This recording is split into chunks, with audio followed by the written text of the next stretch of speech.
Graça e paz, irmãos, um domingo abençoado para todos. Que o Senhor esteja com você, com sua família, com o seu lar, acompanhando você em cada caminho na jornada dessa vida. Bom, nossa aula hoje é a aula de número 5. O tema da nossa aula, como vocês já viram, é os ofícios do Antigo Testamento e Jesus Cristo. Deixa eu ver se eu consigo passar esse aqui. Os ofícios do Antigo Testamento e Jesus Cristo. Esse é o nosso tema de hoje.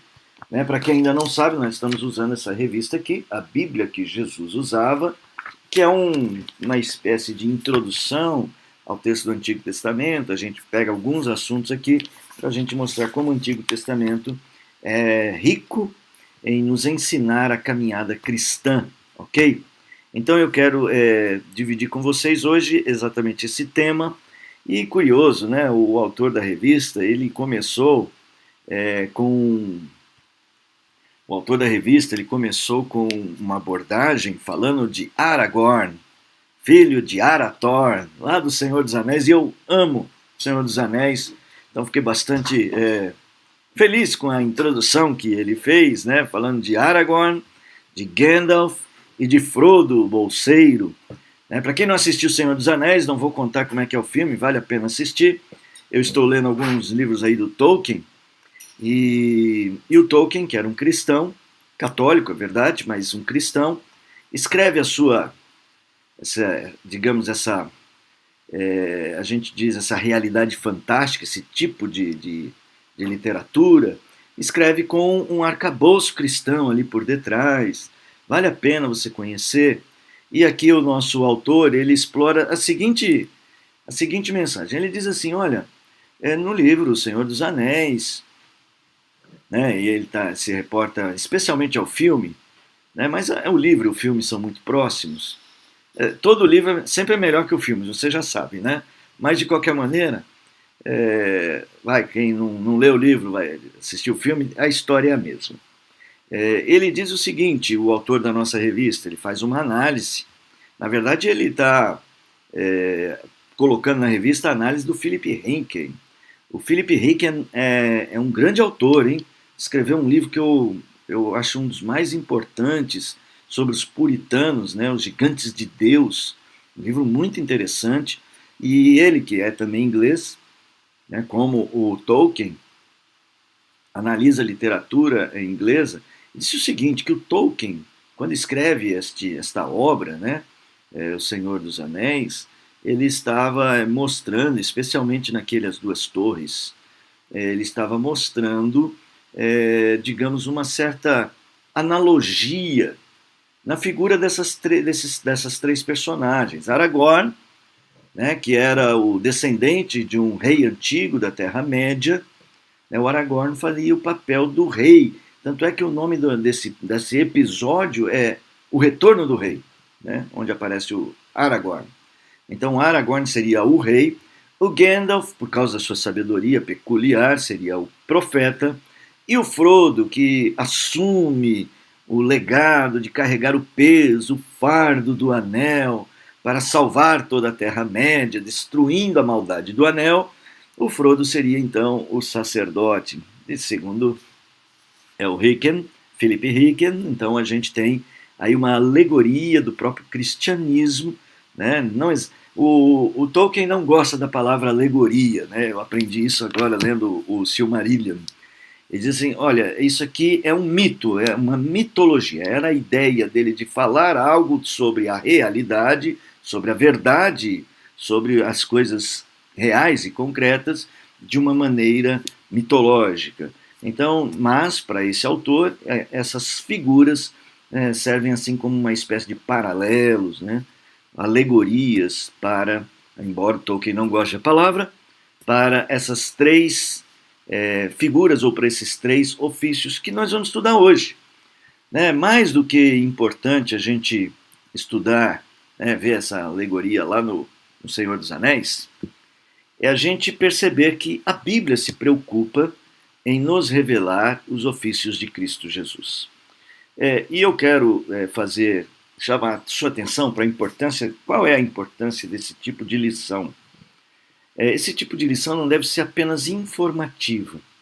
Esse, eu sei que a Bíblia fala dos 3 ofícios e que o ofício de profeta é falar, digamos, dar voz a Deus diante do povo, ou falar a palavra de Deus. O ofício do sacerdote é representar o povo diante de Deus, representar Deus diante do povo, e que o ofício do rei é governar. É mais do que uma série de informações. A Bíblia tem como ideia nos preparar para um relacionamento perfeito com Deus e com seu Filho Jesus. E para isso a gente precisa compreender o que significa, quais são as implicações destes ofícios. A Bíblia não só nos conta que Jesus tem esses ofícios, mas a Bíblia quer que nós saibamos o que eles significam, para que o nosso relacionamento com Deus seja pleno, amplo, seja completo. Uma pergunta, filha? Não, a Natália só fez um comentário. Na casa dela ali, a galera gosta bastante do filme também. Nosso cachorrinho se chama Sam em homenagem ao grande e fiel amigo do Frodo. Olha só quem que é, a Natália? Natália. Que legal, Natália. Nós aqui também gostamos bastante. Faz tempo que a gente não faz, mas a gente fazia um circuito Senhor dos Anéis direto aqui, né? Que bom. Aí, vamos fazer, como é que fala? Um clube Tolkien. Então, assim, a importância desses ofícios vai além de você ter o conhecimento deles, mas é você entender como eles funcionam, e o propósito deles terem sido revelados é nos preparar, porque um dia todos nós estaremos diante daquele que é eternamente rei, eternamente profeta, eternamente nosso sacerdote. Tá bom? O autor, ele, lógico, faz o comentário, o autor da revista, né, da lição da revista, ele faz o comentário dos três ofícios, olhando para o texto de Gênesis, no capítulo de número 1 até o capítulo de número 3. Nós vamos fazer isso também, em uma parte aqui do nosso texto, mas a gente vai ampliar um pouquinho para ver esses ofícios em outros lugares na Escritura, tá bom? Antes da gente entrar exatamente nesse texto, eu quero fazer algumas considerações com os irmãos, e uma delas é sobre a eternidade destes ofícios de Cristo. A eternidade destes ofícios de Cristo implica em você saber o seguinte. Primeiro, deixa eu dizer como está aí no slide, né? Esse é um tema pouco trabalhado na teologia cristã. Principalmente a teologia cristã se dedicou a estudar estes ofícios, olhando para esses ofícios para o período da humilhação de Cristo, como Cristo cumpriu esses 3 ofícios, ou como os 3 ofícios que se manifestaram ao longo da história de Israel se cumprem em Cristo, ou seja, ele resume tudo isso, ele assume toda a profecia, ele assume todo o sacerdócio e ele se torna o rei. Então, a teologia cristã, de uma forma geral, se dedicou especialmente a olhar esses ofícios no período da humilhação de Cristo feito homem e no período da exaltação, na continuidade disso, quando ele vai aos céus. No entanto, nós devemos lembrar que a Escritura, ela olha para esses ofícios desde sempre, desde toda a eternidade. Ele sempre foi o profeta, ele sempre foi o rei, ele sempre foi o sacerdote. Lembra que a Bíblia, ela diz o seguinte, né? Ela chama Jesus, por exemplo, Paulo, lá em Timóteo, diz, ao Rei eterno e imortal. Então, olha, ao Rei eterno. Apocalipse, capítulo de número 14, ele diz o seguinte, o Cordeiro de Deus que foi morto antes da fundação do mundo. Olha a função sacerdotal. E, por fim, o Logos eterno, a palavra eterna. Olha o ofício profético. Ele sempre foi a palavra. Ele estava no princípio com Deus. E tudo foi feito por meio dele, pela boca dele, tudo foi feito. Então você tem, assim, a eternidade destes ofícios, né, revelam muito para nós. Quando Deus cria todas as coisas, cria o homem, ele já cria o homem para entrar em relacionamento com este Deus, que é profeta, sacerdote e rei. Quando ele cria um povo, este povo se relaciona com este Deus, olhando ou mediado através desses três ofícios, lá atrás, na figura do próprio Filho eterno de Deus. Pode falar, filho. José Carlos falou, nossa confissão de fé no capítulo 8, parágrafo 1, Ó. resume bem essa lição. Vai lá, Zé. E não vai ler? Não estou com a confissão de fé fácil aqui. Deixa eu ver se está ali fácil. Filha, vê se tem um livrinho pequenininho aqui, debaixo daqueles ali, ó, da esquerda. Abaixo um pequenininho que está aí, ó, enfiadinho aí. Não é? Não? Ah, não. É um bem pequenininho. É aquela de bolso. Não tem, Zé. Você vai ter que digitar aí para a gente lembrar. Tá. Vai demorar para eu pegar. Mas deve estar ali em cima, filha. Deve estar com os livros lá em cima. Não vai dar para eu abrir agora, tá bom? Mas se você puder aí, digita aí para nós aí o que você quer que a gente leia. Será muito interessante. Eu poderia mesmo abordar aí pela confissão de fé, mas nós vamos fazer mais um estudo bíblico. Mas vai, digita o texto aí para a gente poder acompanhar seu raciocínio, que vai ser bom. Confissão de fé é sempre bom, tá bom? Então, assim, entenda o que eu quero dizer aqui. A eternidade dos ofícios de Cristo, quando eu olho a Escritura fazendo menção a essa eternidade, tá certo, a Escritura, ela não se deteve em nos explicar como é que ele fazia tudo isso lá na eternidade. Mas lembra, para Deus não há tempo. Então ele sempre foi o que ele sempre será, aquele que era, que é e que há de vir. Ele sempre foi o que ele sempre será. Ele é um ser que continuamente foi e será o que ele é. Ele não tem mutações. Então veja, de alguma maneira, quando ele cria todas as coisas, ele proporciona a esta criação que se relacione com ele através do exercício desses três ofícios. Então isso não é uma revelação bíblica à toa, só curiosidade ou só status para Cristo Jesus. Isso implica em você entender que para se relacionar com Deus é preciso ter consciência e é preciso ter consciência e uma certa coerência em relação a tudo que isso significa. Mais uma coisa que a Bíblia fala, a glória dos ofícios de Cristo. Tá? Por esses ofícios, o Pai revela a glória do seu Filho. Assim, na eternidade, como Paulo diz, ao Rei eterno e imortal, a ele seja a glória. O Cordeiro que foi morto, a ele seja a glória. Pode falar, filho. O Zé escreveu. Vai lá, Zé, vamos ouvir a sua... Pode ir. Aprove a Deus em seu eterno propósito escolher e ordenar o Senhor Jesus, seu Filho unigênito, para ser o mediador entre Deus e o homem. O profeta, sacerdote, é rei. E rei, deve ser. E rei. O cabeça e salvador de sua igreja. Muito bom. A nossa confissão de fé, ela tem uma... Não acabou. Ah, não, tem mais? O herdeiro de todas as coisas e o juiz do mundo. E deu-lhe desde toda a eternidade um povo para ser sua semente, e para no tempo devido ser por ele remido. Muito bom, muito bom. A nossa confissão de fé, ela tem, digamos, a grandeza, digamos, de abordar assuntos teológicos muitíssimo importantes. É lógico que ela não é completa, ela tem as suas limitações, ela não é inspirada, mas ela tem as suas limitações históricas, dos assuntos que foram necessários ser abordados, mas ela, de uma certa maneira, é um guia de conhecimento bastante seguro. Então vale a pena, você que não conhece a Confissão de Fé de Westminster, baixa aí na internet, faz aí como o Zé Carlos, né?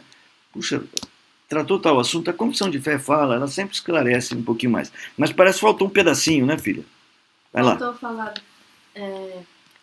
tempo devido, ser por ele remido, certo? Chamado, justificado, santificado e glorificado. Isso aí. Então veja, todo o trajeto da história do homem se conectando a Cristo através também do exercício desses 3 ofícios por parte de Cristo. O Pai, ele quer que o Filho seja glorificado, né, no figura, no trabalho, ou pelo trabalho desses 3 ofícios.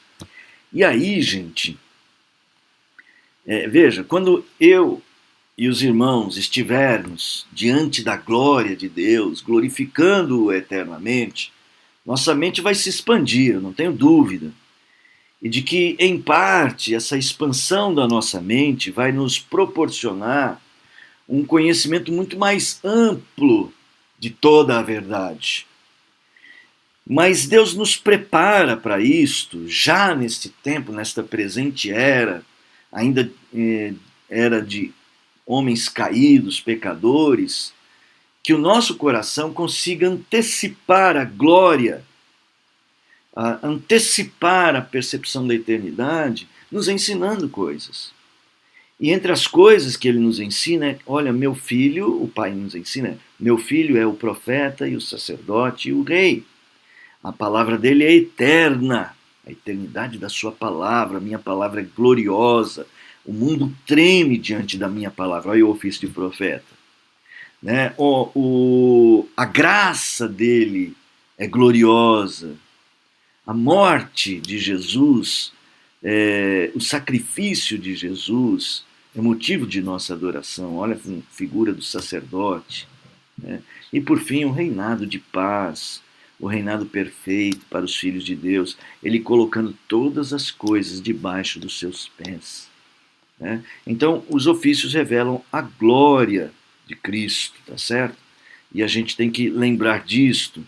Os ofícios são revelados na Escritura e a gente precisa ter uma percepção mais clara destes ofícios. Né? Então, assim, as Escrituras são um modo como Deus, de forma especial, revela aos humanos, né, aos homens, a sua majestade, a sua vontade, o seu plano perfeito para salvar o homem, mas principalmente sobre o que deseja conceder ao homem em termos de uma profunda, verdadeira e íntima comunhão com ele. A Bíblia revela o plano de Deus para a nossa salvação, mas a nossa salvação é mais do que a gente ir para o céu, ou não ir para o inferno, depende de que lado você olha, né? De qual parte do copo você olha, a parte cheia, a parte vazia. Ser salvo não é só ir para o céu, ser salvo não é só ser liberto do inferno. Ser salvo é ser inserido numa relação com Deus, de comunhão, ser restaurado, ser redimido, ser liberto da prisão do pecado para uma comunhão íntima, verdadeira, profunda com Deus na pessoa de Cristo. E os ofícios de Cristo são o modo como estas coisas são reveladas, como esta comunhão nos é dada. Nós precisamos olhar para ele como nosso rei, como nosso profeta, como nosso sacerdote. Né? Olhar para ele e aprender sobre isto aumentará a nossa condição enquanto adoradores, enquanto servos, né, do Senhor. Então, olha, toda essa introdução aqui, essas falas, é para você entender a importância de estudar estes ofícios. Cristo como Rei. Então vamos lá para a revista. A revista trabalha, né, Jesus Cristo como Rei. Como Rei, ele governa para o Pai sobre o mundo. Ele protege o povo, né, e conquista todos os seus inimigos. Ele tem vitória sobre os seus inimigos. Abra a Bíblia aí em 1 Coríntios capítulo 15. 1 Coríntios capítulo 15.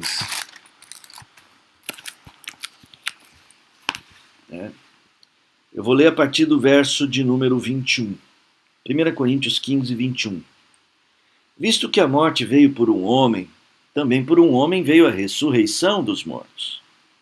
Porque assim como em Adão todos morrem, assim também todos serão vivificados em Cristo.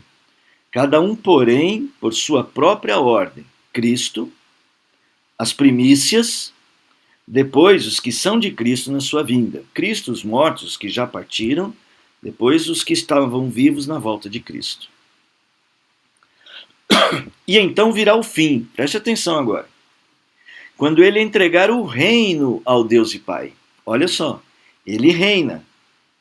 Haverá um dia em que ele vai entregar o reino. Ok. Quando houver destruído todo o principado, bem como toda potestade, todo poder. Olha só, ele reina. E o objetivo do seu reinado agora é, digamos, um reinado de limpeza. Ele está pisando a cabeça da serpente, né? Ele está limpando o reino de todo o estrago que foi feito. Porque convém que ele reine, verso 25, até que haja posto todos os inimigos debaixo dos seus pés. E o último inimigo a ser destruído é a morte. O Pai deu o reino ao Filho. Este Filho governa para o Pai todas as coisas com a finalidade de mostrar, devolver ao Pai, está pronto. Aquilo que ele disse na cruz, está consumado. Está consumado. É muito comum na teologia a gente dizer que no reino tudo está pronto e ainda será. O reino está e ainda virá. Então, a gente vai dizer assim que ele diz ao Pai, está consumado e ao mesmo tempo ainda se consumará. Ele conquista tudo na cruz, tudo que precisa. E agora ele está tornando aquela conquista realidade. Todos os dias o rei está trabalhando. Jesus está construindo ou está preparando este reino. É esse o ponto do apóstolo Paulo em 1 Coríntios 15. Que dentro deste processo, atualmente, Cristo está preparando o reino. E há algumas coisas que ele faz no preparo deste reino. Primeiro, ele está vencendo os inimigos, fica claro aqui. O pecado, a morte, lembra disso, morte, onde está o seu aguilhão? O aguilhão da morte é o pecado. Então, Jesus vai dizer isto. Filho, um copinho de água para mim também, meu amor? É para mim? Obrigado. Obrigado. Então, ele está preparando este reino. E outra coisa que ele está preparando, a igreja, a noiva, os súditos. Ele está nos chamando para este reino, está nos recebendo neste reino, está dando as roupas do reino para nós.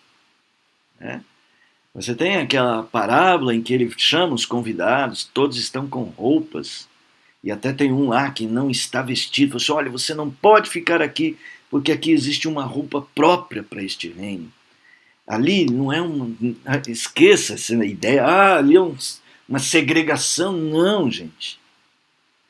É que são as roupas de Cristo que nós vestimos, né? Nós temos que estar vestidos com as roupas dele, com o novo homem que ele reveste ou que ele nos dá. Então, o autor da revista vai falar assim, olha, nós já temos sinais, veja, como a Bíblia revela este ofício, e eu tenho insistido com vocês que existe uma continuidade entre os mandamentos. Então, aquilo que a gente aprende lá no Novo Testamento, lá em Apocalipse e depois nos Evangelhos, né, a gente já tem em germe lá em Gênesis. E o autor olha para Gênesis 1, 26 e 28 e já vê sinais deste governo. Lá naquele texto bíblico, né, se você puder abrir aí em Gênesis 1, 26 e 28, o autor da revista, acho que é o pastor Allen, aliás, é um jovem pastor que eu conheci pessoalmente, mas eu não tenho, assim, proximidade. Mas tenho ouvido falar muito bem desse jovem pastor. Tem trabalhado com teologia em profundidade, e essa revista ele é muito feliz em observar isso. Tem um pontinho lá que eu e ele vamos discordar, ou pelo menos não concordar totalmente, mas isso faz parte, né? Então ele vai dizer o seguinte, o texto bíblico, façamos o homem à nossa imagem, conforme a nossa semelhança, tenha ele domínio sobre os peixes do mar, sobre as aves dos céus, sobre os animais domésticos, sobre os répteis que rastejam na terra. Criou Deus o homem à sua imagem, a imagem de Deus o criou, homem e mulher os criou. Deus os abençoou e disse: sede fecundos, multiplicai, enchei a terra, dominai-a sobre os peixes do mar. Na expressão ter domínio, né, diz aqui o pastor Allen, né, o autor da nossa revista, esta expressão ela já aponta sinais da ideia de um governo. Lógico, você vai dizer assim, mas você está falando para um homem, mas lembra que nós estamos falando de Cristo, o verbo de Deus que se encarna. Na verdade, esse papel que ele assume de se encarnar é o papel substitutivo de Adão. Ele é o segundo Adão. Aquilo que Adão deveria ter feito de forma plena, Jesus vem fazer naquilo que Adão falhou. A gente já sabe a história, né? Então, assim, o texto bíblico aponta para o dever do homem como vice-regente da criação, a ser o continuador da obra criacional. Essa é uma tese que eu defendo, de que Deus cria todas as coisas, mas põe o homem no centro dessa criação, e a imagem e semelhança que ele coloca dele no homem proporciona ao homem essa capacidade de um continuador da obra criada. Então vou dar um exemplo, que é o exemplo de encher a terra. Deus poderia ter criado, por exemplo, de uma vez só, milhares de homens. Sim ou não? Como diz lá aquele famoso pregador, sim ou não? Deus poderia ter criado vários Adãos, várias Evas. Para Deus isso não seria difícil. Mas Deus dá ao homem uma tarefa. Agora é você que dá continuidade a isso. É você que vai espalhar o jardim. Deus cria toda a terra e planta um jardim. Eu insisto, né? A gente já falou bastante sobre isso, que existe uma diferença entre o jardim e o lugar que não é jardim. Então o homem tinha que espalhar o jardim pelo mundo, encher a terra. E dominar sobre as aves do céu, sobre os peixes do mar, não significa pô-los em gaiola, tá? Não é isso, tá, gente? Por favor. É dar condições para que eles vivam sua vida e configurem, digamos, esses biocosmos, esses lugares, esses biomas, esses lugares onde a vida se manifesta, porque cada animal cumpre um papel, cada ser vivo cumpre um papel, e é dever do homem, entre aspas, ser o ecologista, aquele que vai cuidar de tudo isso para Deus. Você já sabe, a gente já falou, teve várias aulas sobre isso. Essa é a ideia. E Cristo faz este papel. Cristo é o rei que vem trazer esta paz, ampliar esta paz, espalhar a paz. Né? Por isso, diz assim, o seu reino será sem fim. E veja, Cristo não só nos salva, ele também é o salvador da criação. Ao nos salvar, ao redimir os homens, Paulo lá em Romanos, se você puder abrir aí, Romanos 8, ao salvar os homens, em Romanos 8, diz assim, ó, Romanos 8:18, porque para mim tenho por certo que os sofrimentos do tempo presente não podem ser comparados com a glória a ser revelada em nós. A ardente expectativa da criação aguarda a redenção dos filhos de Deus. Pois esta criação está sujeita à vaidade ou à queda, não voluntariamente, mas por causa daquele que a sujeitou, os homens, na esperança de que a própria criação será redimida do cativeiro da corrupção para a liberdade da glória dos filhos de Deus. E quem produz isso é Cristo, dá essa liberdade, e a criação vai ser atendida. Irmãos, nós fomos criados para servir a Deus servindo a criação, né? Eu vou falar disso num slide mais à frente. Se eu conseguir passar o slide, dê a tecla que passou. Então, outra coisa que o autor também aborda, lá em Gênesis 2:15, é justamente essa ideia do sacerdote. O sacerdote é aquele que trabalha, ele media as relações entre Deus e o homem. Como sacerdote, Cristo é o nosso mediador diante de Deus, oferecendo a si mesmo uma vez só, em sacrifício, para satisfazer a justiça divina e nos reconciliar com o Pai, vivendo sempre para interceder por aqueles que se achegam a Deus. Essa expressão aqui peguei de um pastor, Josemar Bessa, gostei da definição dele, essa é uma definição dele, tá? Josemar Bessa. Me parece que ele escreve um site, ele é o editor, não sei, deste site, o Evangelho, como é que é? Puxa vida, me fugiu o nome do site do Josemar Bessa. Alguém pesquisa aí, põe aí para mim. É alguma coisa sobre o Evangelho, me fugiu. Tá? Então, só para dar o crédito aí ao Josemar Bessa, essas expressões aqui, como sacerdote, são dele, tá bom? Em Gênesis 2,15, segundo o Alan Porto lá da revista, ele vai assim, olha, quando eu olho para aquela palavra de Deus ao homem, que é dado a responsabilidade de cuidar do jardim. Voltemos ao Evangelho. Voltemos ao Evangelho. Isso mesmo. Obrigado, filho. Voltemos ao Evangelho. Josemar Bessa. Depois você pode pesquisar. Um bom site, bom conteúdo. Tomou, pois, o Senhor Deus ao homem e o colocou no jardim para o cultivar e guardar. Então, puxa, não havia outros homens ainda. Não havia populações, tá? Deus colocou o homem no jardim. Mas isso é uma forma de dizer, Deus colocou o homem diante da criação.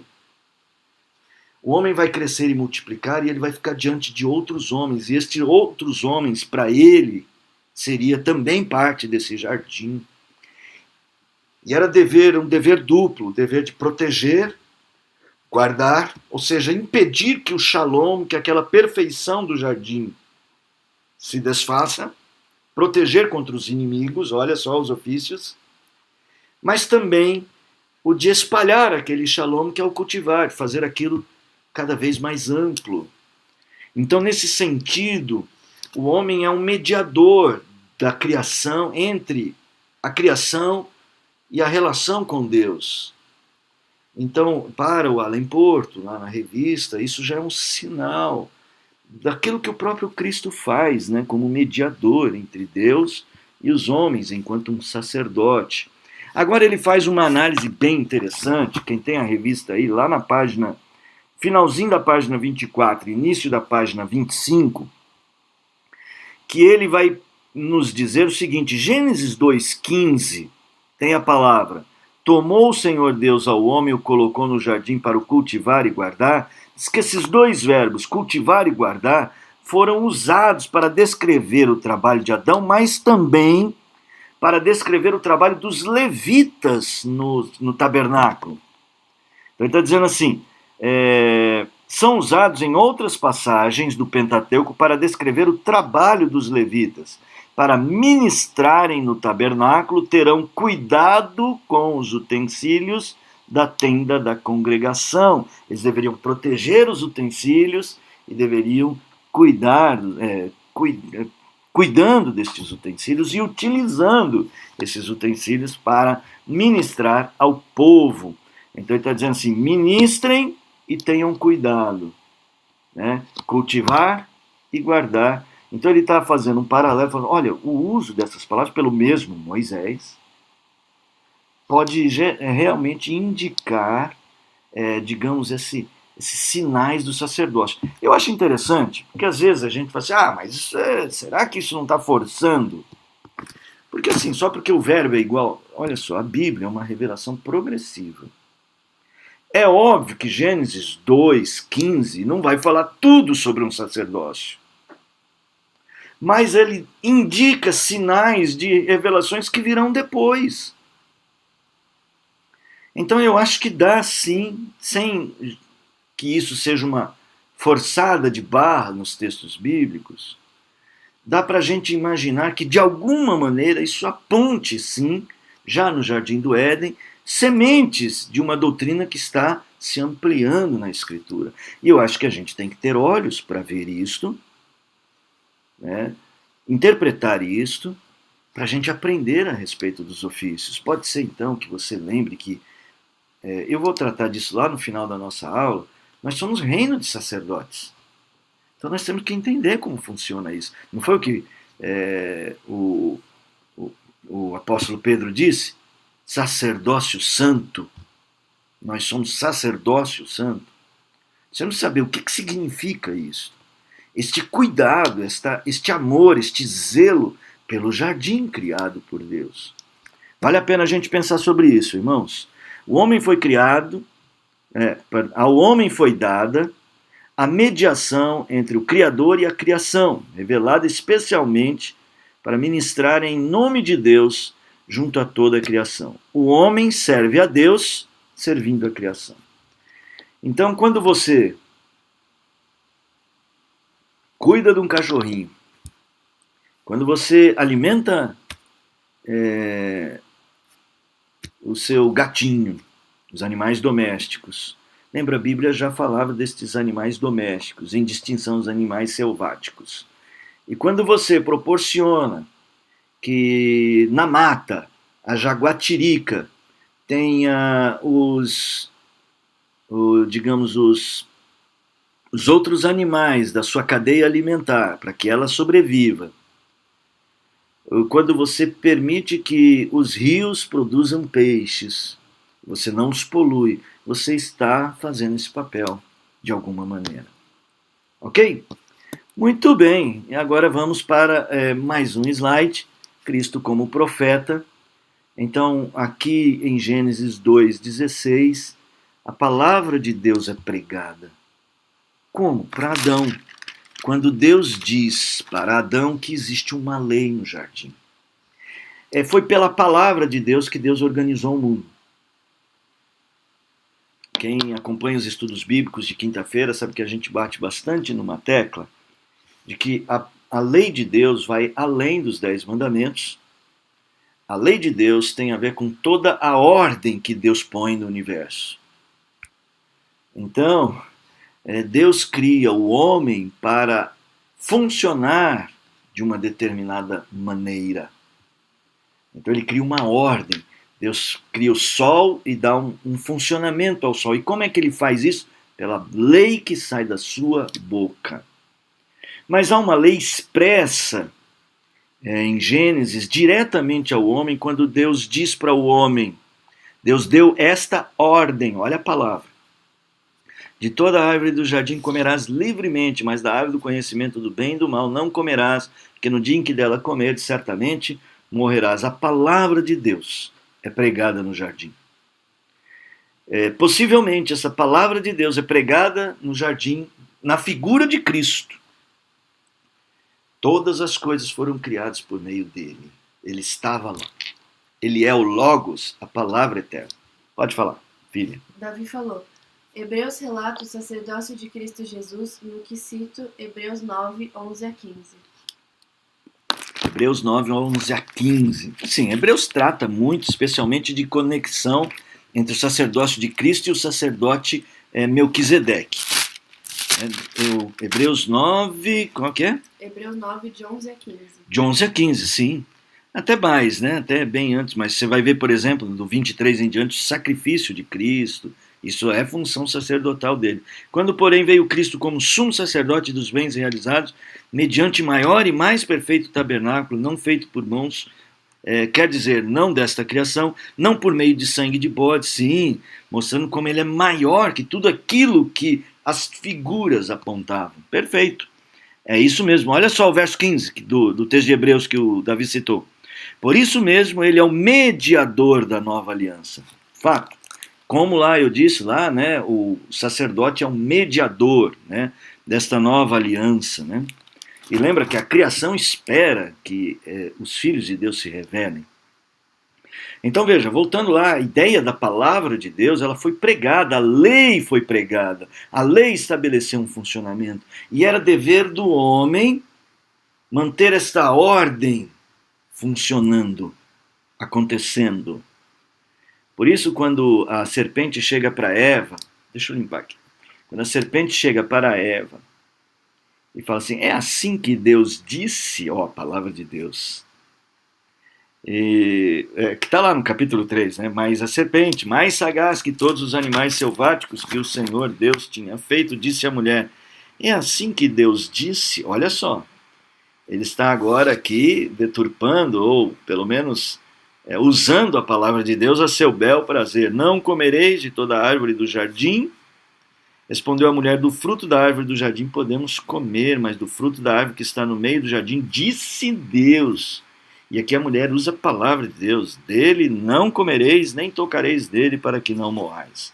Onde é que eu divirjo aqui do Alan Porto, do autor da nossa revista? Divirjo não conseguimos concordar. É que ele diz o seguinte, desculpa eu fazer essa observação. Na página 25 da revista, ele vai dizer: é verdade que em sua resposta à serpente, Eva não lida corretamente com a ordem de Deus ao acrescentar: nem tocareis nele. Veja, se Eva tivesse feito isso, que de fato não lida, eu sei que é popular isso, tá? Eu já sei que é popular. Que popularmente a gente diz: Eva já errou ali, porque ela aumentou a palavra de Deus, né? Acrescentou coisas à palavra de Deus. Gente, eu vou ser bem franco. Se Eva tivesse errado, então o pecado aconteceu antes. Se ela deturpou a ordem, se ela rompeu com a ordem, ela errou, porque romper com a lei de Deus, transgredir a lei é o pecado. E o pecado só acontece depois. Então a gente tem que ajustar isso aí. Eu não acho que Eva errou. Eu acho que Eva fez o que o homem tem que fazer. Na minha opinião. Nesse momento, tá? Só nesse momento. É assim, é nosso trabalho pegar a lei de Deus e extrapolar. Se Deus diz assim: cuide dos animais, então a palavra cuidar não diz tudo. Diz, entre outras coisas, alimentar, sim. Mas aí eu tenho que expandir, eu tenho que cuidar do meio ambiente. Quer dizer, a lei, ela tem uma lei, ela é dada, e ela tem os seus desdobramentos, que é o processo shalômico, ela amplia a paz. Então, desculpa, eu estou discordando dele, eu nem quero entrar em polêmica com os irmãos, respeito quem aceita que é isso mesmo, só estou dando a minha posição para não ficar angustiado. Que para mim, até ali, Eva não errou.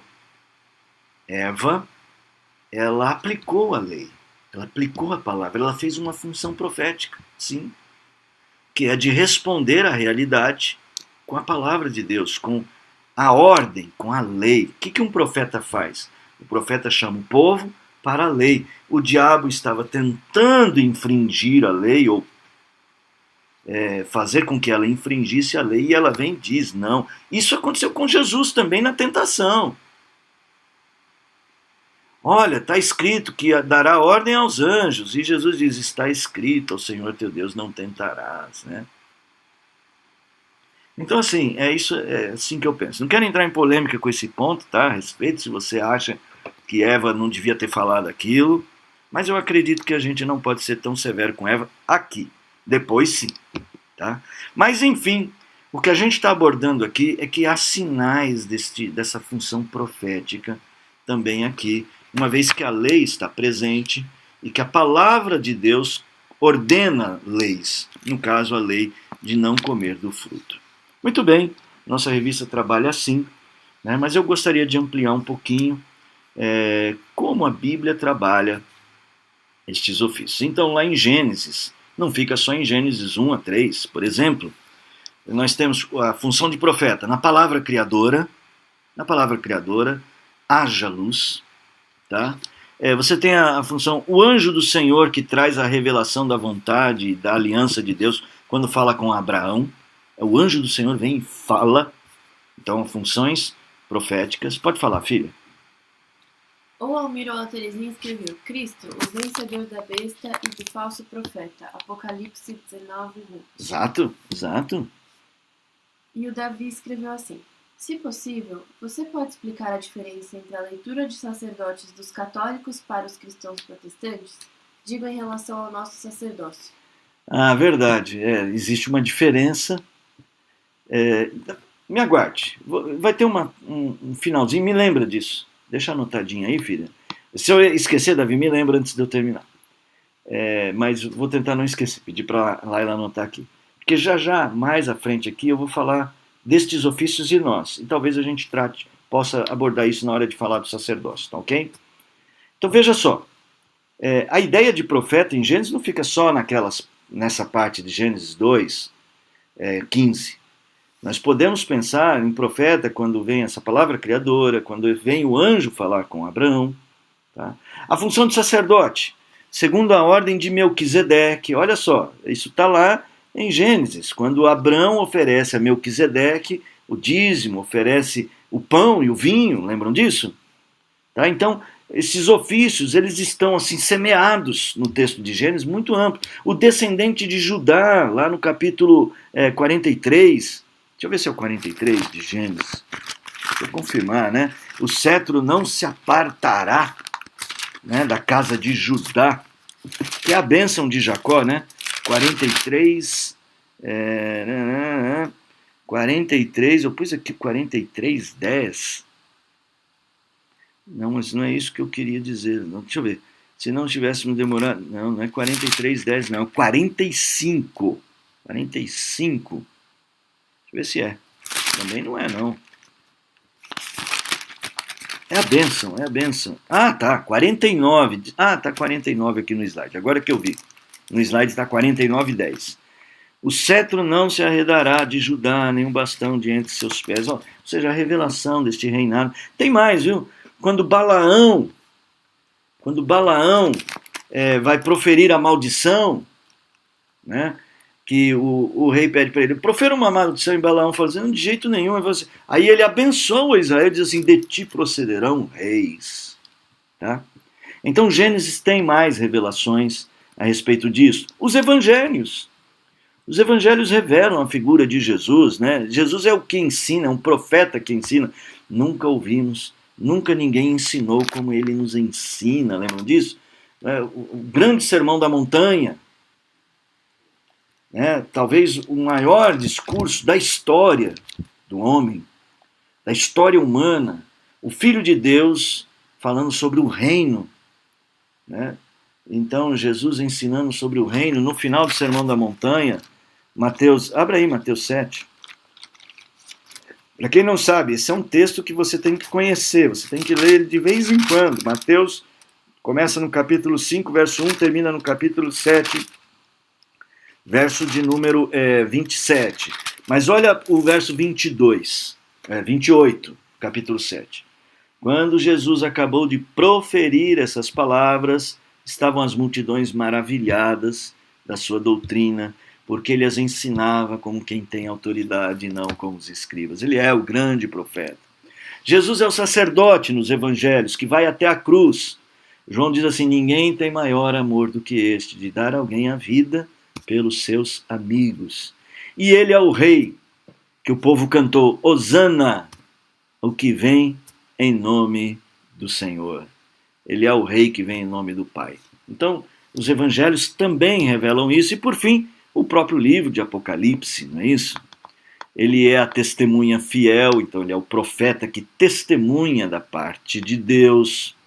Né? Deus lhe deu o mostrar, né? Para mostrar os seus servos que em breve há de acontecer. Lembra? Ele vem e fala profeticamente a João o que há de acontecer. Né? Então, a figura do profeta está muito claro lá no único livro profético do Novo Testamento. O sacerdote, ele é o cordeiro que foi morto, a quem todos em volta do trono glorificam, né? E que por meio de seu sangue nos liberta. Então, veja só, ele compra para Deus gente de toda tribo, língua e nação. Esse é o sacerdote, a função sacerdotal revelada em Apocalipse. E a função real, né, gente? Não tem o que discutir. Rei dos reis e Senhor dos senhores de Apocalipse. Então aqui nós temos, só para os irmãos notarem o que a gente fez aqui, foi tentar mostrar como os ofícios estão expostos no Velho Testamento, na verdade expostos em toda a Escritura, e o grande objetivo é nos fazer conhecer esse relacionamento com Deus, mediado na figura de Cristo no exercício destes ofícios. Isso é muito importante. Você precisa aprender, e você precisa aprender isso olhando do começo ao fim. Como a gente viu lá na revista, o próprio Gênesis, no próprio relato da criação e da queda do homem, nós já vemos esses sinais, essas doutrinas começando. E a gente tem que conhecer o transcorrer de toda essa doutrina. O escritor aos Hebreus, como citou Davi, e vou voltar um pouquinho aqui, ele citou o capítulo 9, se eu não me engano, e eu vou voltar um pouquinho, por exemplo, o capítulo 7, Melquisedeque, um tipo de Cristo. Veja o que ele fez. Ele vai fazer isso com Melquisedeque, mais para frente, ele vai fazer, mais para frente não, um pouquinho mais atrás, ele vai fazer isso com Moisés. Cristo é superior a Moisés como profeta. Tá? Então você vai percebendo, né, como o escritor aos Hebreus fez isso. Ele pegou tudo que dizia lá atrás e veio ampliando e mostrando, olha para quem nós estamos falando agora. Né? E é isso que a gente tem que fazer com a Bíblia também, estudando o Antigo Testamento com as lentes. Eu sei que o Antigo Testamento é o ponto de partida da viagem, sei que o Novo Testamento é o ponto de chegada da viagem doutrinária. Então eu tenho que ligar, fazer a ligação dos dois, aquele brinquedinho de criança, aquela brincadeirinha de criança, ligue os pontos, pegue os pontos, vai ligando até chegar no Novo Testamento. Tá bom? E eu prometi que a gente ia falar no final sobre os ofícios e nós. E aí o Davi, lembra para mim a questão do Davi? Se possível, você pode explicar a diferença entre a leitura de sacerdotes dos católicos para os cristãos protestantes? Digo em relação ao nosso sacerdócio. Sim, boa pergunta. Lógico, vou tentar ser resumido.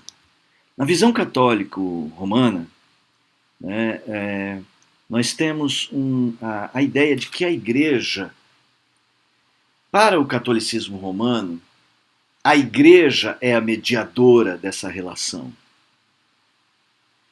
E então eles assumem a Igreja para eles, que é a própria ideia do clero,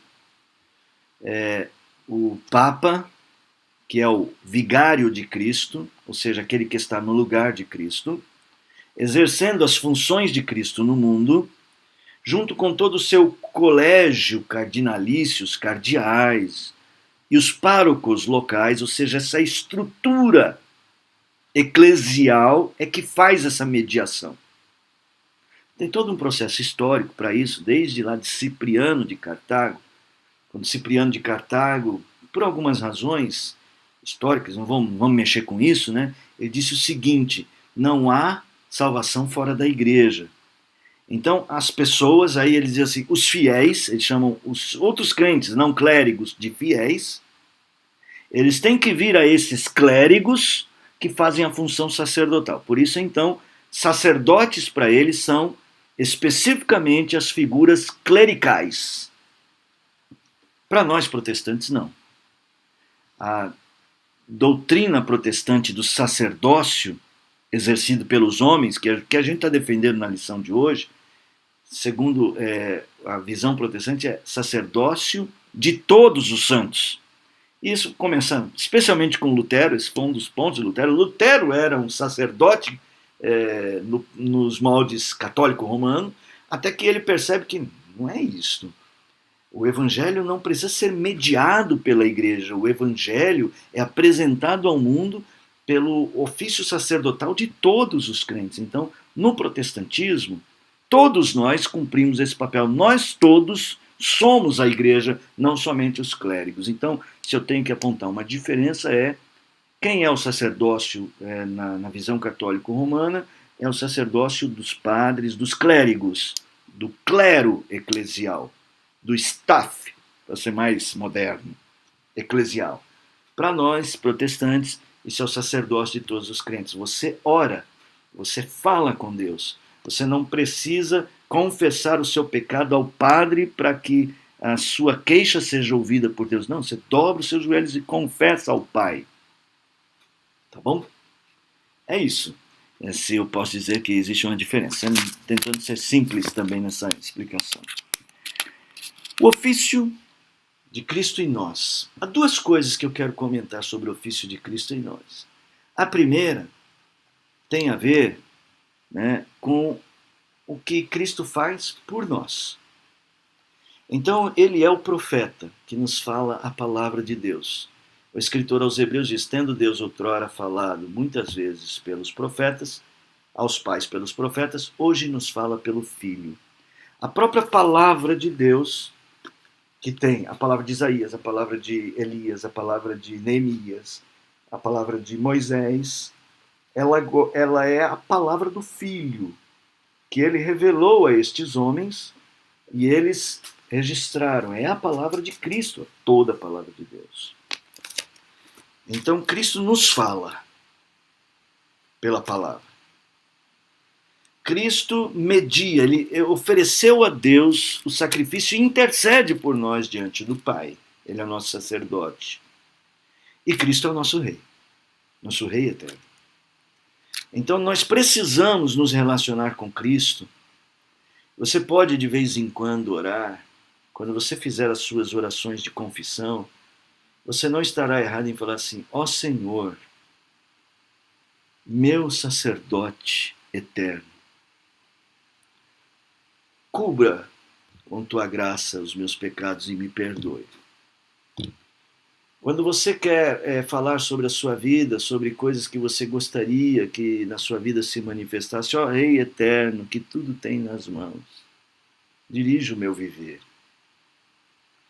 Você quer pedir ao profeta, fale o meu coração. A gente não ora para ele falar conosco no culto.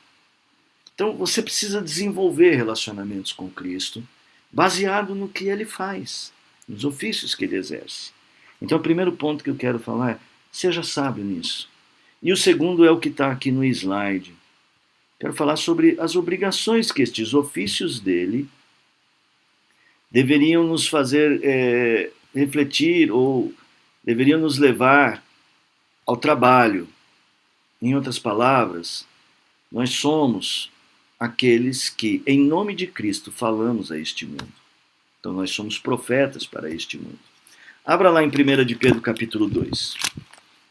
It's 11 hours. Oh, já deu 11 horas. 1 de Pedro capítulo 2, nós já vamos terminando, irmãos. Verso 9. Vós, porém, sois raça eleita, sacerdócio real, nação santa, povo de propriedade exclusiva de Deus, a fim de proclamardes as virtudes daquele que vos chamou das trevas para a sua maravilhosa luz. Somos proclamadores. Os ensinamentos de Cristo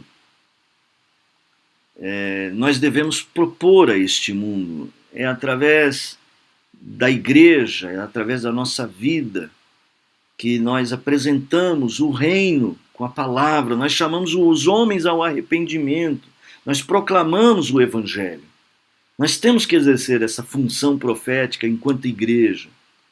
Falar onde está o erro, mas ao mesmo tempo mostrar o caminho. Os profetas faziam isso, mostrar a lei de Deus, mostrar a ordem.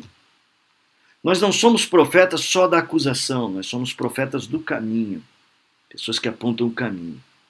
Nós somos sacerdotes que intercedemos. Se o meu povo se humilhar e orar, eu sararei a sua terra. Nós devemos interceder, nós devemos pedir a Deus em favor da nação. Orar pelos reis, orar pelos que estão em autoridade. Sabe, é a nossa função fazer isso. E nós somos aqueles que devemos cuidar do jardim, trazer o shalom de Deus para onde a gente estiver. Onde estiver uma igreja, ela tem que trazer o shalom. E depende da sua situação, do seu bairro, da sua igreja, do que Deus te dá.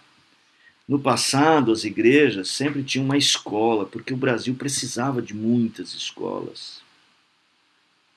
Talvez hoje ainda seja muito necessário, mas houve também momentos em que igrejas fundaram hospitais para que atendesse, cuidar do jardim, gente.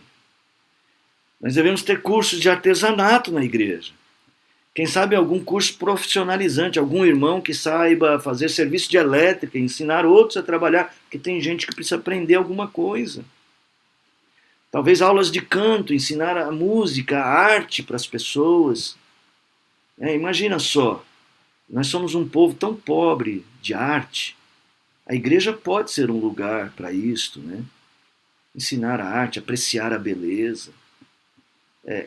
fazer as funções de cuidar do jardim, espalhar o shalom de Deus de alguma maneira. Nós temos obrigações com este mundo, temos obrigações com a nossa cidade, obrigações com o nosso país, obrigações uns com os outros, com a nossa família, com as nossas vizinhanças. E isso a gente faz imitando o Cristo. E uma das formas de fazer isso é tentando entender como estes ofícios que nos são ensinados nas Escrituras nos ajudam a servir a Deus, servindo aos outros.